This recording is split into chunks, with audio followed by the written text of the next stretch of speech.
moi, je ne crois pas que nous arriverons à baisser la température de notre planète en consommant moins. Je suis convaincu que c'est la technologie qui nous permettra d'inverser la courbe climatique dans laquelle nous sommes.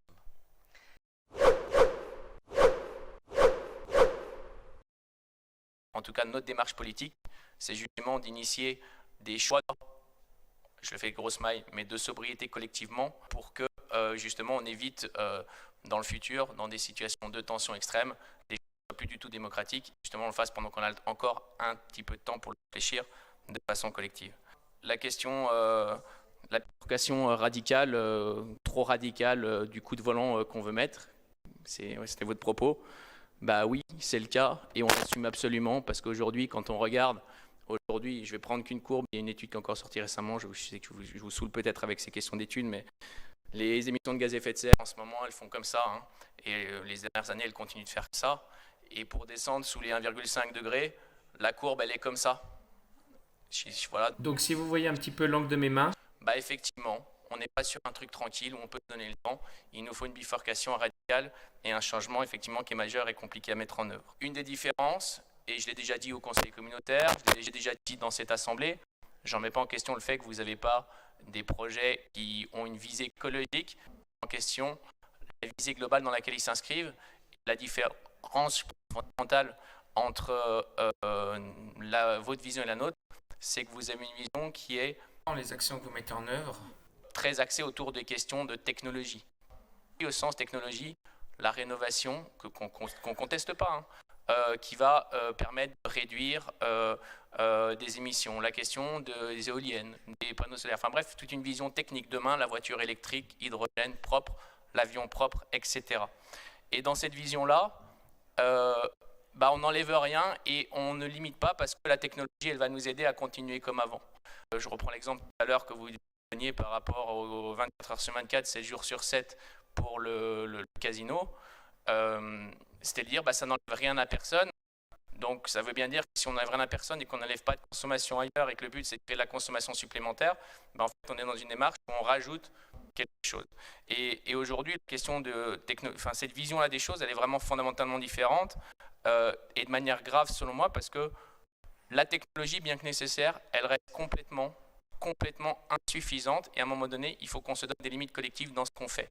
Donc, ça explique toutes les positions que nous avons vis-à-vis de l'ensemble des développements. On fait des réductions d'émissions sur le chauffage d'une piscine, donc on fait une piscine 3 fois plus grande et donc on est dans un principe d'effet rebond.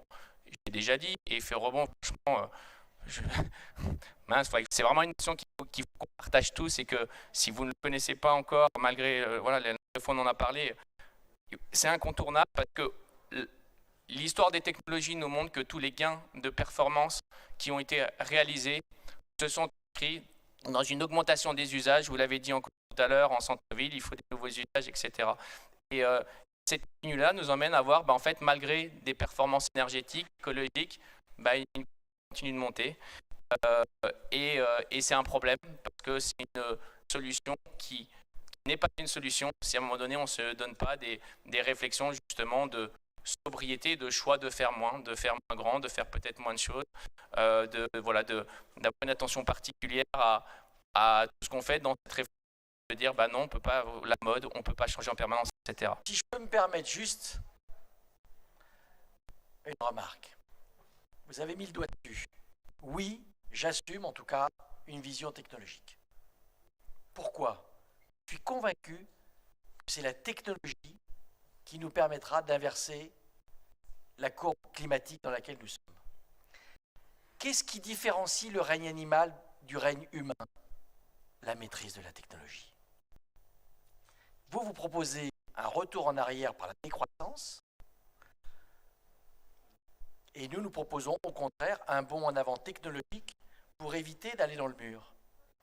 C'est juste une méthode qui est différente.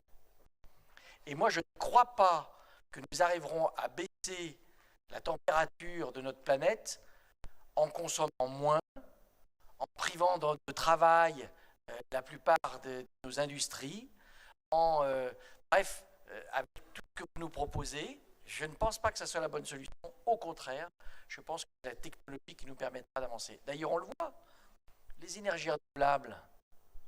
Alors, on a beau dire, ouais, les éoliennes, c'est pas tout à fait bien, le solaire, c'est peut-être pas tout à fait bien. Bon, c'est ce qui doit nous permettre de changer de mode énergétique. Et c'est grâce à la technologie. Je ne veux pas relancer le débat, mais simplement, vous nous dites, vous êtes pour la technologie, j'assume. Vous nous dites, vous, que vous êtes sur une autre méthode, vous l'assumez, il n'y a pas de problème.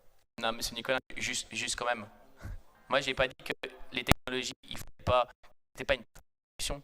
Je dis que sans réfléchir à l'autre aspect qui est la question de la sobriété et de moins faire, effectivement, c'est une solution insuffisante au regard du virage qu'on doit prendre. Et quand je dis ça, je vais dire, je crois, c'est pas une croyance, c'est le rapport du GIEC, c'est le rapport du CHIF, c'est les rapports de l'ADEME, enfin, c'est un ensemble de ressources et d'études qui sont consultables, qui nous montrent bien, et qui insistent justement sur le rapport carbone 4, enfin, c'est des études enfin voilà, en tout cas j'ai été ma pensée sur quelque chose, et franchement je l'ai déjà dit, mais au regard effectivement des tendances et peut-être des souhaits, alors des lycéens, on verra ce que donne l'élection, mais j'espère que vous avez raison. Si vous avez tort, on va complètement dans le mur parce que ils vivent la mode, et puis ils vivent les avions, et puis ils vivent tout ça. On verra après, quoi. Bon, on fait un choix différent.